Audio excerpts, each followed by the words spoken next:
سورہ ہجر کی آیت نمبر 61 سورہ ہجر کا 5واں رکوع اور یہ 14ویں پارے کا بھی 5واں رکوع ہے۔ اللہ رب العالمین نے ارشاد فرمایا فلما جاء آل لوط المرسلون، پس جب لوط کے گھر فرشتے آئے، خوبصورت نوجوانوں کی شکل میں فرشتے آئے، اور حضرت لوط علیہ السلام کو اندیشہ ہوا کہ قوم ان کے در پہ ہوگی۔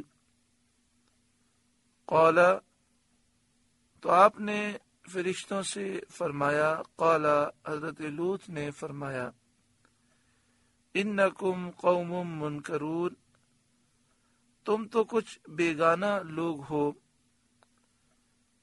اجنبی معلوم ہوتے ہو، نہ تو یہاں کے باشندے ہو، نہ کوئی سفر کی علامت نشانی تم میں پائی جاتی ہے، یعنی تم یہاں کے رہنے والے نہیں ہو، دور سے آئے ہو، لیکن نہ تمہارے کپڑے میلے ہیں، نہ گرد و غبار کا نشان ہے، تم کیوں آئے ہو؟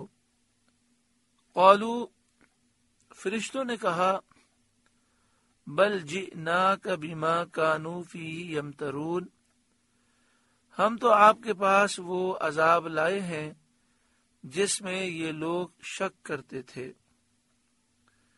جس عذاب کے نازل ہونے کا آپ اپنے قوم کو خوف دلایا کرتے تھے اور قوم کے لوگ اس عذاب کو جھٹلاتے تھے، اس عذاب کو ہم لے کر آئے ہیں۔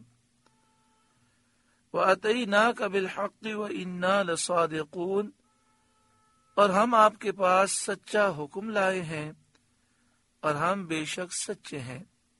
فَأَسْرِ بِأَهْلِكَ بِقِطْعٍ مِّنَ اللَّيْلِ، تو اپنے گھر والوں کو کچھ رات رہے لے کر باہر جائیے، یعنی رات کا جب اکثر حصہ گزر جائے تو آپ اپنے گھر والوں کو اس بستی سے باہر نکال دیں۔ وَاتَّبِعْ أَدْبَارَهُمْ، اور آپ ان کے پیچھے چلیے، اپنے گھر والوں کو آگے رکھیں اور آپ ان کے پیچھے چلیے۔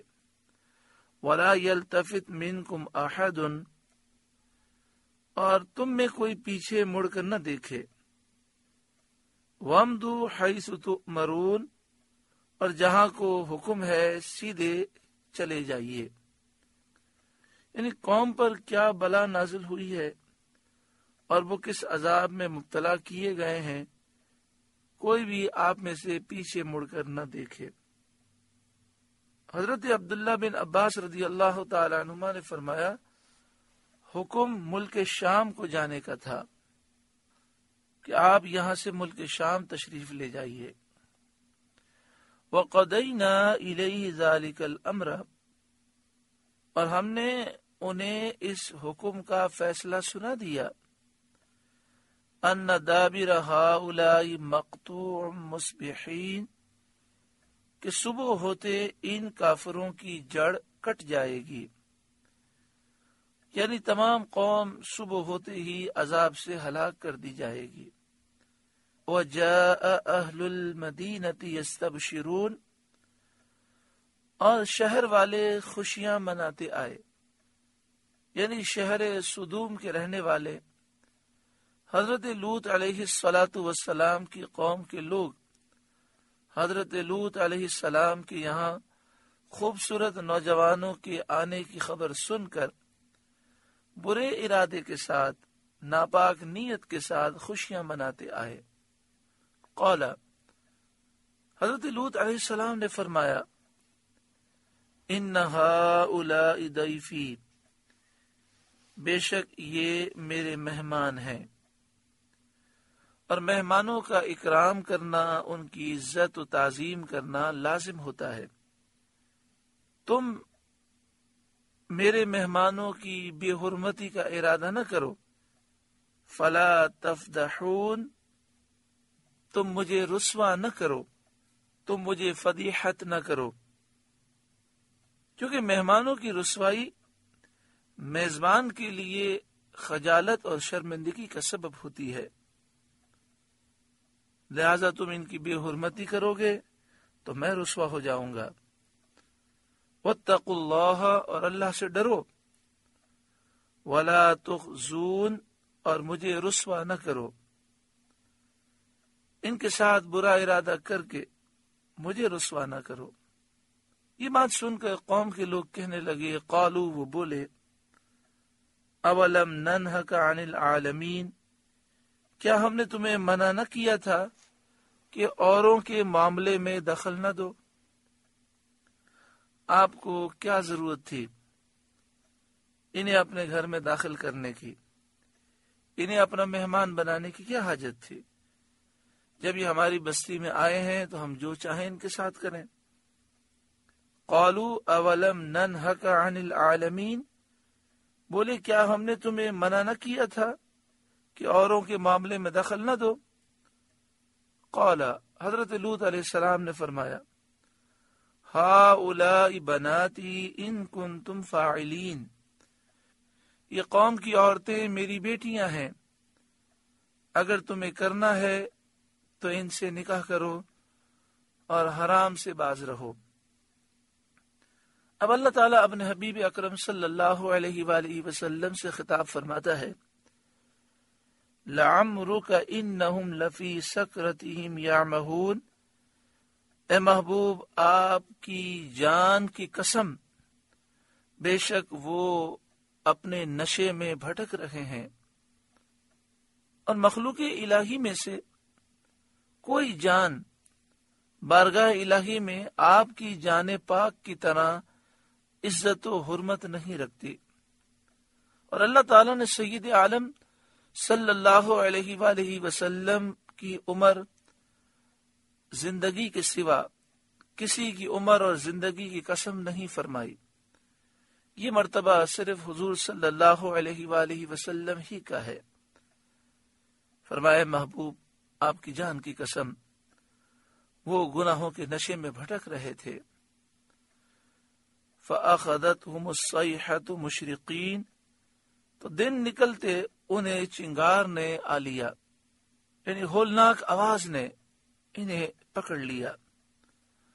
فَجَعَلْنَا عَالِيَهَا سَافِلَهَا، تو ہم نے اس بستی کا اوپر کا حصہ اس کے نیچے کا حصہ کر دیا، اس طرح کہ حضرت جبریل علیہ السلام اس خطے کو اٹھا کر آسمان کے قریب لے گئے اور وہاں سے اوندھا کر کے زمین پر ڈال دیا۔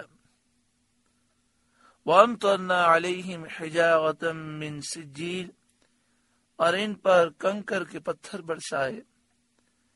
إِنَّ فِي ذَلِكَ لَآيَاتٍ لِّلْمُتَوَسِّمِينَ، بے شک اس میں نشانیاں ہیں فراست والوں کے لیے، عقل مندوں کے لیے۔ وَإِنَّهَا لَبِسَبِيلٍ مُقِيمٍ، اور بے شک وہ بستی اس راہ پر ہے جو اب تک چلتی ہے، یعنی جس راہ پر یہ بستی ہے قافلے اس پر گزرتے ہیں، اور اللہ تعالیٰ کے غضب کے آثار و نشانات ان کے دیکھنے میں آتے ہیں۔ ان فی ذلک لآیۃ للمؤمنین، بے شک اس میں نشانیاں ہیں ایمان والوں کو۔ وَإِن كَانَ أَصْحَابُ الْأَيْكَةِ لَظَالِمِينَ، اور بے شک ایکا والے، جھاڑی والے ضرور ظالم تھے، یعنی کافر تھے۔ ایکا عربی میں جھاڑی کو کہتے ہیں۔ ان لوگوں کا شہر سرسبز جنگلوں اور مرغزاروں کے درمیان تھا۔ اللہ تعالیٰ نے حضرت شعیب علیہ السلام کو ان پر رسول بنا کر بھیجا، ان لوگوں نے نافرمانی کی اور حضرت شعیب علیہ السلام کو جھٹلا دیا۔ فَانْتَقَمْنَا مِنْهُمْ، تو ہم نے ان سے بدلہ لیا، یعنی عذاب بھیج کر انہیں ہلاک کر دیا۔ وَإِنَّهُمَا لَبِإِمَامٍ مُبِينٍ، اور بے شک یہ دونوں بستیاں کھلے راستے پر پڑتی ہیں، یعنی قوم لوط کے شہر اور اصحاب ایکا کے علاقے یہ کھلے راستے میں پڑتے ہیں، جہاں آدمی گزرتے ہیں اور دیکھتے ہیں تو اے اہل مکہ تم ان کو دیکھ کر کیوں عبرت حاصل نہیں کرتے؟ حضرت شعیب علیہ السلام اصحاب الایکہ کی طرف بھی بھیجے گئے اور مدین والوں کی طرف بھی بھیجے گئے۔ اصحاب ایکہ یہ گرمی سے ہلاک کیے گئے، ایک بادل آیا اور یہ سب اس بادل کے نیچے جمع ہوئے اور بادل سے آگ برسی اور اس آگ میں جل گئے، اور مدین والے زوردار آواز سے ہلاک ہوئے اور زلزلہ آیا۔ اللہ رب العالمین ہم سب پر کرم فرمائے اور ہمیں عبرت حاصل کرنے کی توفیق عطا فرمائے۔ سورہ ہجر کا 5واں رکوع مکمل ہوا۔ اللہ تعالیٰ اس رکوع کی نصیحتوں پر ہمیں عمل کی توفیق عطا فرمائے۔ قوم لوط کا پھر ذکر کیا گیا۔ اللہ تعالیٰ ہمیں اپنی نگاہوں کی حفاظت نصیب فرمائے۔ اللہ ہماری آنکھوں کو، ہمارے دل و دماغ، سوچ و فکر کو، ہماری نسلوں کو، ہمارے نوجوانوں کو اللہ تعالیٰ ہر گندگی سے پاک فرمائے، بے حیائی، فحاشی اور یانی سے ہمارے اس معاشرے کو ہمیشہ کے لیے نجات عطا فرمائے۔